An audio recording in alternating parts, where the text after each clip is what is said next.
Շնորհակալություն մեծարգո նախագահ, հարգելի փոխոստնակ, հարգելի գործընկերներ, սիրելի հայրենակիցներ, բաներ են ասում ընդդիմադիրները, որ արդեն մենք հոգնել ենք ահավոր, ես գիտեմ, որ սիրելի հայրենակիցներ դուք եք հոգնել եւ զզվել արդեն ընդդիմության բարբերաբար կնկնվող ստերից եւ կեղծիքներից, բայց պետք է անդրադառնանք եւ պարզեցնենք ուրեմն ամեն բան, որովհետեւ չենք կարող սուտը անպատասխան թողնել։ Նախ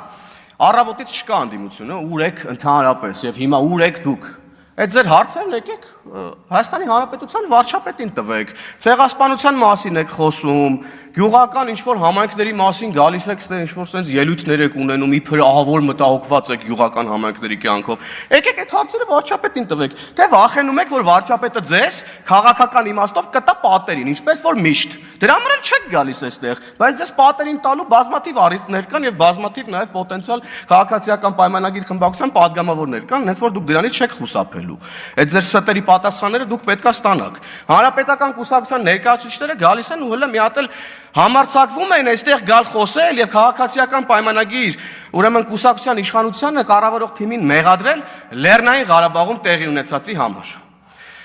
Հանրապետական կուսակցությունն իր իշխանության ողջ տարիներին բանակցել է Լեռնային Ղարաբաղը հանձնելու վերաբերյալ։ Այ կապիտուլյանտ Մամիջանյան եւ Աբրահամյան, որ գալիս տեղ խոսում եք։ Ձեր ղեկավարը Սերժը, որ հիմա իր վկան եք որպես տեղ հանդես գալիս, իր ողջ կառավարման ընթացքում ուզում էր հանձնել Լեռնային Ղարաբաղը։ Սրան վերաբերյալ չեք ուզում ինչ-որ մի բան ասեք։ Ձեր ղեկավարն այս ամբիոնի մոտից իր ամենավերջին ելույթում հայտարարել է, որ բանակցությունները մտել են փակուղի եւ ըստ էության գուժելա պատերազմի մասին։ Ու փախել է։ Այ պատերազմից փախած կապիտուլյանտներ, չեք ուզում սրա մասին խոսեք։ Խի եք Հայաստանի Հանրապետությունը բերել կանգնեցել պատերազմի առաջ ու փախել ստեղից։ Խի եք փախել պատերազմից։ Ես նոր եմ հասկանում, խի էիք ասում, մի խառնվեք Լեռնային Ղարաբաղի ներքին կյանքին, ընդեղ իշխանություններ կան, ազգային ժողով կա, նախագահ կա, մի խառնվեք, մեզ խի էիք ասում։ Նոր եմ հասկանում խի էիք ասում, որ հանգիստ ընդեղ իշխանափոխություն անեք, հանձնեք Լեռնային Ղարաբաղը մեկ ստորագրությամբ, տանեք ինչ-որ մի տիկնիկի նշանակեք նախագահ, հանեք, հանձնեք Լեռնային Ղարաբաղը։ Սրա մասին չեք ուզում խոսակ, դուք սրա պատասխանը տալու եք, պատմական ընթացքը ձեզանից այս պատասխանները ստանալու է միանշանակ։ Այ կապիտուլյանտներ, որ գալիս այստեղ էլի ճոռո սուտ բաներ եք խոսում։ Ուլը մի հատ էլ էս ամեն ինչից հետո ինչ-որ մի հատ դաշնակ գալիս է, ուրեմն Լեռնային Ղարաբաղից բռնի տեղահանված մեր հայրենակիցների